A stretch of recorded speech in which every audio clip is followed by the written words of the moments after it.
Social media पर जैन समाज के सबसे लोकप्रिय जैन न्यूज चैनल महालक्ष्मी की ओर से रात्रि 8 बजे आपके पास छठ और आपके पास फट से पहुंच गए हम इस जलजले के साथ। प्रकृति कभी भी क्रोध में आती है ना तो भूकंप, तूफान, जलजला लेकर आती है और उसके पीछे कोई ना कोई कारण होता है। बेगुनाह, बेकसूर, बेजुबान को जब जब तबाही होती है, कहीं ना कहीं गलत करते हो तो कहते हैं प्रकृति की मार और चोट बड़ी भयंकर पड़ती है। और ये देख रहे हैं गिरनार और जूनागढ़ में, यह इतिहास के कई अनेक वर्षों के अंदर ऐसा जलजला कभी प्रकृति का इतना क्रोध नहीं देखा गया। दृश्य देख रहे हैं आप गिरनार की पहाड़ियों से कैसे पानी बरस रहा है। ये बरस नहीं रहा, ये फड़क रहा है। इसने अपने इस जलजले के अंदर अनेकों जो रंग बिरंगे पत्थर थे बहा दिए, अवैध निर्माण थे बहा के रख दिए। उसने बता दिया अरे नेमिनाथ जी का नाम मिटाने की कोशिश हो रही है यहाँ से। अरे इंसान कुछ नहीं कर पाया, जैन चुपचाप कमरों में दुबके रह गए, दुकानों में व्यस्त रह गए, मंच वाले मंचों के नीचे दुबक गए। तब जलजला प्रकृति ने बताया कि मैं भी अभी जगी हुई हूँ। कहीं पर कभी भी जलजला आता है तो कोई ना कोई उसके पीछे कारण होता है, यह वैज्ञानिक भी कहते हैं। और यहाँ पर यह साफ देखा जा रहा है। कैसा जलजला। जब से घोषणा हुई है तब से वो बारिश है जूनागढ़ में, वो बारिश है गिरनार में कि 2500 जो क्षत्रिया थी, नकली मंदिर थे, रंग पोते हुए देवता थे, सब पानी में समा गए। लोगों का जीवन दुर्लभ हो गया, पशु पंछी परेशान हो गए। ये प्रकृति का प्रकोप है कि तुम गलत मत करो। जो कुछ जैसा है उसे संभाल के लेके चलो। भूपेंद्र पटेल भले अपने आप को सीमंतर स्वामी का भगत और जैन कहें, लेकिन सच्चाई ये है कि नेता किसी के नहीं होते हैं। जहां वोट बैंक होता है, नेता उनका होता है। आप अपने वोट बैंक पर क्यों नहीं ध्यान देते? आप क्यों नहीं संख्या बल पर ध्यान देते? और क्यों नहीं जब ऐसे अवसर आते हैं तो ऐसा आदमी सामने लाए जो कि काम आ पाए? एक तो कोई खड़ा ना होने लायक होना चाहिए। आपने नेता के नाम पर तो 25 खड़े हो जाएंगे, मंच पूरा भर जाएगा, 100x100 का मंच नेताओं से भर जाएगा। लेकिन जरा सा चैलेंज सामने आएगा तो एक भी मंच पर नहीं दिखेगा।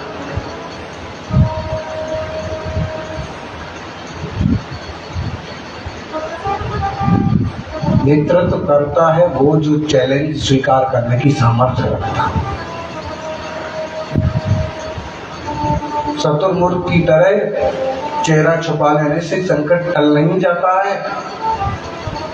इस बात को समझना होगा और इस पर अमल करना होगा। बात तो उठाइए, एक बार एक्शन में तो आइए कि आखिर ऐसा क्यों।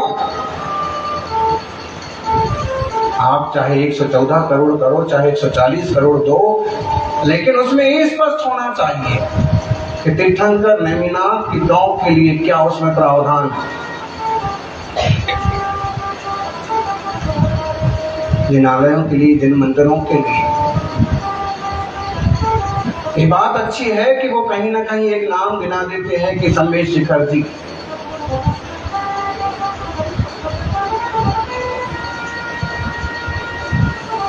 बनारस में तो पारसनाथ की बेलूपुर में जन्मभूमि है, उसका वहां कभी उल्लेख आता है? गिरनार नेमिनाथ भगवान का मोक्ष स्थल है, जग विख्यात। यही तो 130 करोड़ रुपए गए लेकर यह रोपवे का उद्घाटन किया था हमारे प्रधानमंत्री महोदय ने। क्या करा था? नाम मिटाने की कोशिश की गई थी। दत्तात्रेय टोंक, गौरनाथ टोंक, अंबेजी टोंक और नीचे जैन मंदिर, यह कहा था। प्रकृति तब भी चुप हो गई थी, लेकिन अब 114 करोड़ के प्रोजेक्ट के अंदर किस तरह जलजला बताया कि सबके नाम रखेंगे, सब कुछ रखेंगे और नेमिनाथ जी का नाम गायब कर देंगे। तीर्थंकर का, हजारों करोड़ का, और फिर रोपवे ऐसा बन गया था। क्या प्रकृति कहती है तुम्हारे रोपवे के साथ? यह रोपवे भी एक रूप दिखा रहा है कि रोपवे तो है जान बचाने के लिए है, तीर्थ पे पहुंचाने के लिए है। आज जान बचानी पड़ रही है उस रोपवे के साथ। 150 साल का इतिहास लिखा जा रहा है, हजारों साल के इतिहास को मिटाया जा रहा है। 3 दिन हो गए इस बात को, लेकिन अब तक कोई कहीं से कोई चूकी भी खबर आई नहीं। जब 5वीं टॉक पर सुप्रीम कोर्ट में केस चल रहा है तो कोई सरकार घोषित कैसे कर सकते हैं कि अमुक टॉक है और वहां टॉक पर इस तरह के विकास के कार्य। और अगर उसे अमुक नाम दिया जाता है तो नैमिनाथ टोंक क्यों नहीं कहा जाता है, जो कि बरसों से इतिहास में दर्ज है। जो वो दावे करते हैं वो 150 साल से ज्यादा पुराने नहीं हैं। और यहाँ तो 9वीं शताब्दी में, 8वीं शताब्दी में, 7वीं शताब्दी के बड़े बड़े आचार्यों ने, 2री शताब्दी के आचार्य समंत्र भद्र ने भी उसका उल्लेख किया। तो सारी इतिहास को एक तरफ रखो। जूनागढ़ के अंदर गिरनार के जंगलों में रहने वाले शेर अब हाईवे पर नजर आते हैं। और ये ध्यान रखना होगा, जब जंगल के वासी अगर शहरों की तरफ आ जाएं तो समझ लो कहीं ना कहीं बहुत बुरा किया जा रहा है, कहीं ना कहीं उत्पीड़न हो रहा है, गलत करा जा रहा है, और उसका ये संकेत दिया जाता है। आज राजुल गुफा अलग हो गई हमसे, जिसको अंदर होना चाहिए था वह बाहर हो रहा है। आज यही तो खेल खेला जा रहा है। इसे कोई नहीं मना कर सकता। और नैमिनाथ स्वामी ने भी यही साधना की थी। गिरनार के शेषावन में, सहस्त्राम वन में, 5वीं टॉप पर, और पूरे गिरनार के कण कण के ऊपर पांव रखते हुए कदम कदम उस पूरे क्षेत्र को जिनने पवित्र किया वो नैमिनाथ भगवान।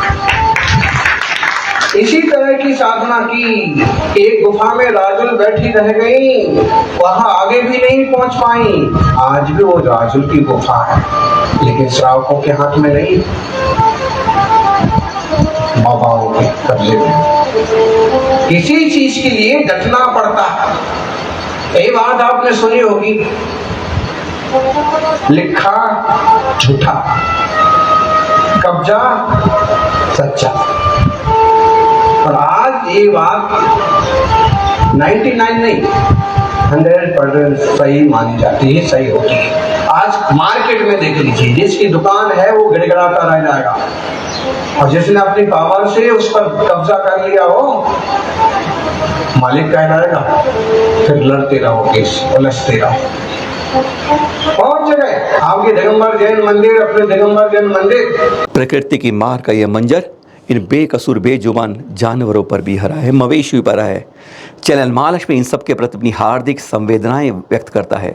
हमारा इनसे कोई वो नहीं है, कोई तेरे का विचारों का कैसे तकलीफ हो जाती है जब ज़लज़ला आता है प्रकृति का, इस तरह एक प्रकोप होता है। कैसे बह रहे हैं भैंसे और देखिए मवेशी, तकलीफ होती है देखकर, तड़प जाता है। जैसे कागज़ की नाव बहती है ना, इस तरह से हमारे मवेशी जा रहे हैं, कोई रोक नहीं पा रहा है। प्रकृति की मार इतनी खतरनाक पड़ रही है। सदियों पहले एक भाषा ने इसी तबाही की थी, सब कुछ जला दिया था, तबाह कर दिया था, नष्ट कर दिया था, ऐसा जैनों का इतिहास कर दिया था। पर कोई टिकता नहीं है, बादशाह चला गया, जाना ही था, जो आया है वह जाएगा भी। और अब यही हो रहा है, जैसे इतिहास को दोहराया जा रहा है। 25 सालों के अंदर यहाँ बहुत कुछ बदल दिया गया है। एक बादशाह हुआ और उसने हमारे देश के इतिहास को आग लगाई थी, इतिहास की चीजों को नष्ट किया था। वो कहता था कि दुनिया में, देश में केवल एक नाम चलेगा, वो रहा हमारा, और ना आज उसका नाम है और ना कोई निशान है। और मुझे लगता है कि ये भी ऐसा संक्रमण का काल है कि कुछ ऐसे बादशाह हो रहे हैं।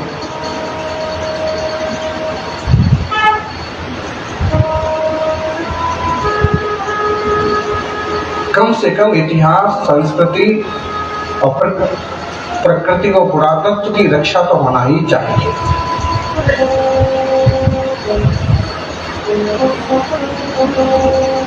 नैमिनाथ भगवान जो कि कृष्ण के चचेरे भाई थे, गिरनार जी से मोक्ष गए, और आज सीमित स्थान जी जैन मंदिर है। बस सदियों से गिरनार पर जैन श्रावक जाते रहे हैं। नैमिनाथ भगवान के प्रद्युम्न कुमार के 5 चौकों पर मुनिराजों के चरणों की वंदना करते रहे हैं। लेकिन ये भी केवल 25-50 साल में वहाँ तरह तरह की मूर्तियां रखती गई, तरह तरह के मंदिर बना दिए गए, और आज कोई श्रावक दर्शन करने जाए तो दर्शन करना भी दुर्लभ हो गया, दुत्कार दिया जाता है। इस बात पर क्यों नहीं कोई भी कमेटियां, समितियां काम करती हैं कि जो संविधान में लिखा है 1947 कि इस समय जो स्थितियां हैं पुरातात्विक स्थलों की, तीर्थों की, वो वैसे ही रहेंगी, उनमें कोई फेरबदल नहीं किया जाएगा। गिरनार के ऊपर केवल इसी एक मुद्दे पर क्यों नहीं बात की जाती कि जैसा 1947 में था वैसा ही गिरनार छोड़ दीजिए, बाकी सब वहां से हटा लीजिए। जगह जगह गेट लगा दिए, जगह जगह घर बना लिए हैं, जगह जगह ऐसो आराम के स्थान बना लिए हैं, और जहाँ कुछ नहीं था वहां पर भी बड़ी सारी छतरी मंडप बना करके और अनाधिकार रूप से कब्जा करके बैठे हैं। प्रकृति का जलजला कितना तेज भयावह, यह नदी के अंदर बन गई है, पूरी नदी बन गई जूनागढ़। देख रहे हैं आप, यह पानी के अंदर नाव नहीं चल रही, कारें चल रही, सॉरी कारें बह रही हैं। ऐसा धलधला देखकर रोंगटे खड़े हो जाते हैं। कुछ इसी तरह की बात हुई थी जब 2018 के अंदर चैनल महालक्ष्मी टीम ने भी मुक्तानंद जो यहाँ पे मठाधीश थे उनसे बात की थी। बाद में आचार्य श्री की बात हुई, उसने साफ कहा था चैनल महालक्ष्मी को, तुम मुझे गोली मार दो तब उसके बाद मैं जैनों को ऊपर जाने दूंगा, वरना नहीं। मैं भी मानता हूं ये जैनों की है, पर उसने साफ कहा, आचार्य श्री को भी उसने साफ यही कहा, उसने यही कहा कि मैं मानता हूं ये नेमिनाथ भगवान की मोक्ष स्थली है, ये मैं स्वीकार करता हूं। अरे मैं जो बड़ा हुआ हूं ना, ये जैन मंदिरों के पीले चावल खा खा कर ही बड़ा हुआ हूं, वह साफ कहता है। उसने साफ कहा, उसने कई बार उल्टा सीधा भी कहा आचार्य श्री को जब उन्होंने कहा, और फिर आचार्य श्री ने क्या कहा वह भी सुनिए जरा आचार्य श्री के ही श्रीमुख से। गिरनार प्रवास के दौरान वहां के पंडा महंत मुक्तानंद 2 बार 3 बार घंटे घंटे भर की चर्चा करते रहे। पहली बार तो बहुत ज्यादा उबल रहे थे, फिर धीरे धीरे ठंडे पड़े।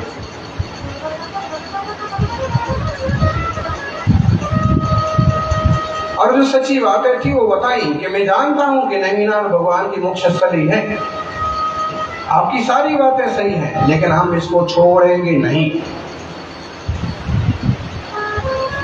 क्यों नहीं छोड़ेंगे? कमाई का सबसे बड़ा साधन है।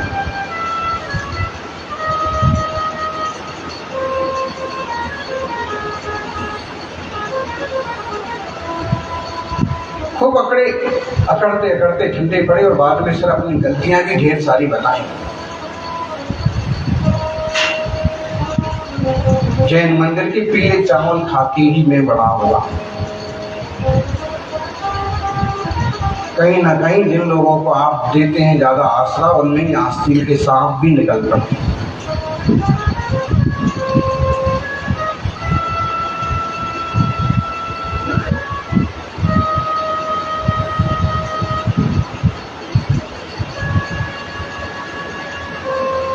उसकी अकड़ लकड़ झगड़े टंटे गाली वाली बात सुनते तो रहे हम, हमने कुछ नहीं कहा। जितना जरूरी था उतना संबोधन किया।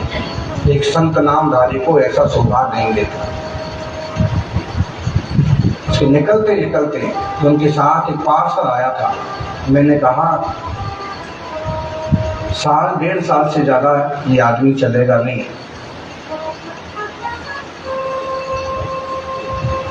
अचानक से जो आया मन में वो निकल गया। ठीक 1.5 साल बाद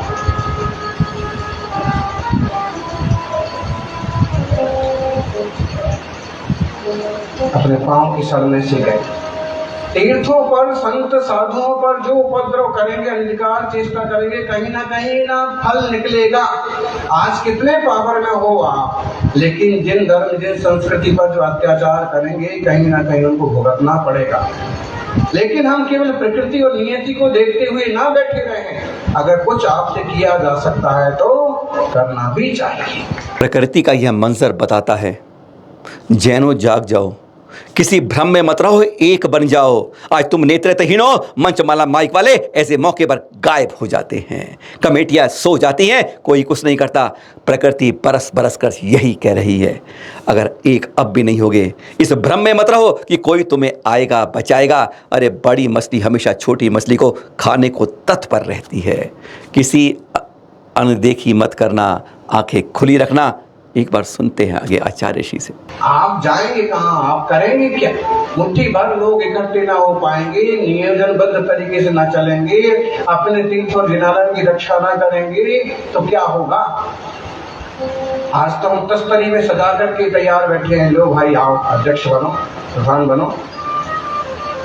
ये मंदिर भी हत्या हो, ये तीर्थ भी हत्या हो। पहले कितने पानी में हैं आप इसे तो देख लीजिए कि उनकी श्रद्धा कितनी है, सच्चाई कितनी है, वो आपके साथ कितने हैं। एक जबरदस्त भ्रम छाया हुआ है कि वो हमारे साथ हैं, वो हमारा संरक्षण करेंगे। बात ठीक है कि आप अल्पसंख्यक हैं तो बहुसंख्यक लोगों जिनसे आपके कुछ विचार मिलते हैं उनसे मैत्री बना के चलें। महावीर भगवान तो कहते हैं कि दुनिया की जीव मात्र से मैत्री बना के चलो। लेकिन व्यवहारिक स्तर पर जो आप इस ढंग से सोचते हैं, सोचना भी चाहिए और चलना भी चाहिए, लेकिन इसमें भी धोखे के बहुत सारे चांस हैं। वैसे हमारे यहाँ पुरातत्व विभाग है, लेकिन वह तीर्थों का हमारा कितना संरक्षण करता है और कितना बदल जाता है उसकी नाक नीचे, कोई कुछ नहीं कहता, आंखों से साफ दिखता है। क्या अंतर्राष्ट्रीय कोई संस्था इस तरह के कंट्रोल पे नहीं होनी चाहिए कि जितने भी विश्व के अंदर पुरानी विरासतें हैं, इस तरह के तीर्थ हैं, हर देश के अंदर उसको बचा के रखना चाहिए। उसको मिटाने की कोशिश, उसको बदलने की कोशिश, उसको इतिहास को मलटने की कोशिश कभी नहीं होनी चाहिए। ये हमें आज की मांग होनी चाहिए। अपने तीर्थों को बचाने के लिए कोई बाहर से नहीं आएगा, स्वयं कमर कसनी होगी, जागना होगा, हर को खुद खड़ा होना होगा। प्राचीन चीजें हैं, इन्हें तो इंटरनेशनल लेवल पर पुरातत्व विभाग और दूसरी संस्थाएं बनी हुई है। क्या क्या नाम से हैं?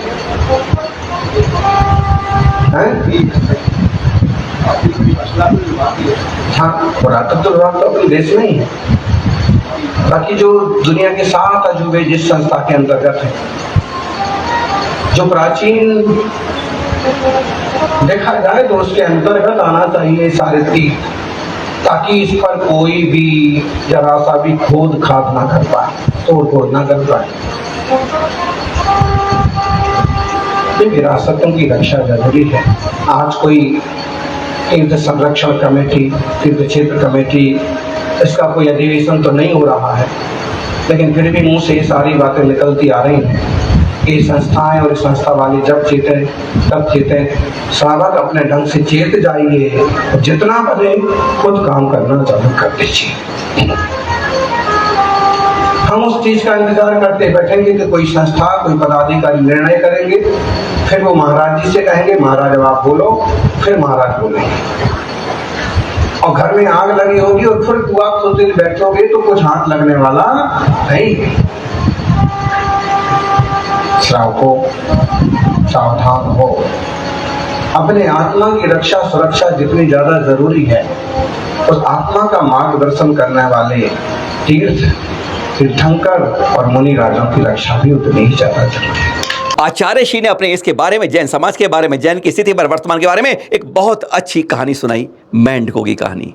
आज जैन समाज एक मेंढक की तरह ही है, मेंढकों का समाज ही है, जिसे जो मर्जी चाहे जहां मर्जी दबा देता है, कुचल देता है, निगल जाता है, कुछ नहीं कर सकता। जिस तरह मेंढक की कोई ताकत वजूद उसकी संख्या से कुछ नहीं हो सकती, वैसे यह जैन समाज हो गया है। बहुत गजब की बात बताई, बहुत अच्छी कहानी बताई, प्रेरणादायक, समझने वाली, दिमाग में उतारने वाली है कि वो शिव जी के पास जाते हैं, शिव जी इलाज निकालते हैं, पर इलाज निकालते निकालते भी उनके वापस पहुंच जाते हैं। बहुत रोचक। अगले 5 मिनट सुनिए वह कहानी और चिंतन कीजिए, मनन कि गिरनार अभी हमारे हाथ से गया नहीं है। ये मत सोचना कि चला गया है। जो चला गया कहते हैं वो वास्तव में जैन नहीं होते हैं। और कोई कहते हैं छीना जा रहा है, हाँ छीना जा रहा है, जबरदस्ती हम अपने आप उसको खींचने की ताकत ना रखते हो, अपने वजूद को हम पहचानते ना हो। सुनिए जरा इस मेंढक की कहानी जैन समाज के लिए। आपको अपनी सुरक्षा के लिए खुद को सोचना होगा।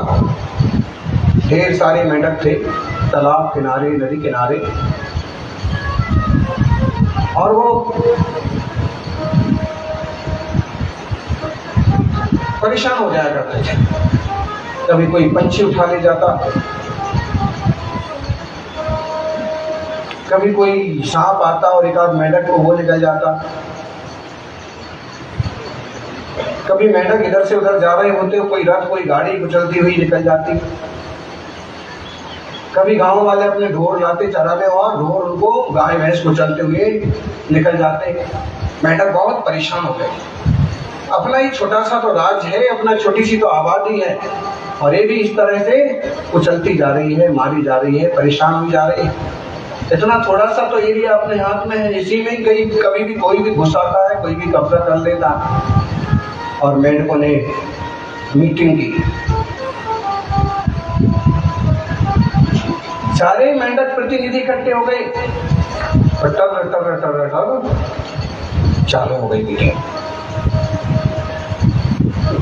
फैसला तो कुछ ना कुछ करना पड़ेगा। और मीटिंग यहां तक पहुंची कि देखिए अपन कुछ करने लायक नहीं है, अपने पास वो पावर नहीं है कि अपन कुछ कर सके, आखिर अपन बहुत कमजोर है। तो उन्होंने कहा कि ऐसा क्यों ना करें, नदी किनारे शिव जी का मंदिर है, शिव जी से बात करें, उनसे कहें कि भाई आप जो है बहुत शक्तिशाली हैं, आप हमारी रक्षा करिए। बाद लोगों को समझ में आई कि हाँ जो हमारे बड़े बुजुर्ग कह रहे हैं, प्रधान जी कह रहे हैं, बात ठीक है। और अध्यक्ष के कहे अनुसार सब शिव जी के पास पहुंचे। 8-10 प्रतिनिधि पहुंचे, हाथ जोड़ के विनय की कि आप ऐसा करिए कि हम लोगों की रक्षा हो जाए, आए दिन हम लोगों को परेशानियां देखना पड़ती। शिव जी ने कहा कि ठीक है, ये तुम्हारा मामला है, तुम खुद लोग अपने ढंग से निपटाओ, अपने ढंग से समझो। उन्होंने कहा ना हमें तो समझ में नहीं आ रहा है, हमारा कैसे होगा, हम लोगों को इतने पावरफुल नहीं है, ना हमारे पास इतनी बड़ी संख्या है, ना हमारे पास कोई सत्ता है, ना हमारे पास कोई धन है, और ना हम, ऐसे में आप ही हमारा। उन्होंने कहा ठीक है भाई, मैं तो बिजी रहता हूँ, लेकिन ये जो शेष है ना मेरे गले में पड़ा हुआ है ना, ये तुम्हारी रक्षा करेगा। मेंढकों ने कहा कि भाई ठीक है ना, कुछ से तो कुछ तो सीख। और शेष जो था उनकी रक्षा के लिए पहुंच गया, लेकिन क्या करता, उसको जब भूख लगी तो धीरे से पीछे से एक आग निकल ही जाता।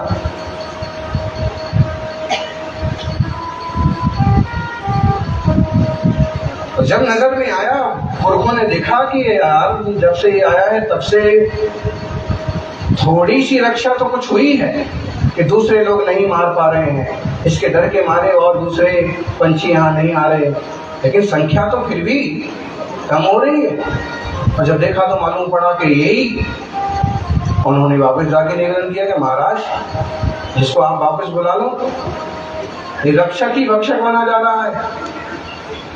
उन्होंने कहा कि ठीक है उसको वापस भेज दो, लेकिन आप हमारी कुछ व्यवस्था तो करो, कोई तो चाहिए कि हमारी जो रक्षा कर सके। उन्होंने कहा कि ठीक है, आजकल मुझे कोई यात्रा पर नहीं जाना है और नंदी जो है वो फ्री है, ये आपकी रक्षा करेगा। नंदी उनकी रक्षा के लिए चला गया। नंदी के भय से कुत्ते या दूसरे तरह के प्राणी उस तरफ नहीं आते, लेकिन नंदी खुद जब चलता फिरता इधर से उधर, उसके भारी भारी पांव, और जब उसको जोश आता और जब सींग मिट्टी में और कीचड़ में डालता और उसमें आए दिन 2, 5, 10 स्वाहा हो जाते। उन्होंने कहा कि राय थी कि रक्षा होगी, सुरक्षा होगी, इनसे तो और उल्टी समस्या हो रही। उन्होंने फिर जाके कहा कि महाराज, माना कि शाकाहारी है, किसी को खाता नहीं है, लेकिन ये भी बहुत खतरनाक है। इसके पांव के नीचे आगे इसके सींगों में उलझ करके और 2-4 10 तो हर रोज सदा जाते हैं, जिससे हमारी कहाँ रक्षा हो पा रही है, आप इसे अपने पास ही रखो। उन्होंने कहा ठीक है, मैंने कब कहा था कि लेके जाओ, इसे छोड़ दो। उन्होंने कहा जो भी है, लेकिन आप कुछ तो हमारी रक्षा का प्रबंध कीजिए। कहते हैं तब शिव ने कहा कि भाई देखो, तुम जिस कौम से आते हो, तुम जिस परिस्थितियों से आते हो, उसका ज्ञान तुम्हें ज्यादा है।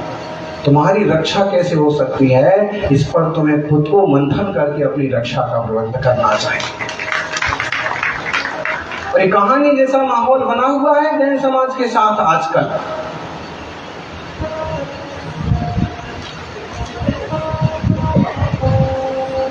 अब जितनी शक्ति हो, जितना बल हो, जितनी संख्या हो, जैसे हो सके वो आपको ही करना। आप कहो कि शासन प्रशासन काम तो आता है, आता होगा, आना चाहिए, क्योंकि जिनकी संख्या कम है उन्हें इस देश में अल्पसंख्यक कहा जाता है और उनकी रक्षा सुरक्षा का प्रबंध शासन और प्रशासन के हाथ में होना चाहिए। उनके तीर्थों पर कोई यूं अचानक से निर्णय नहीं दिए जा सकते और हथियाया नहीं जा सकता है। फिर भी हो रहा है। अल्पसंख्यक विभाग की तरफ से क्यों नहीं कोई एक्शन उठाया जाता?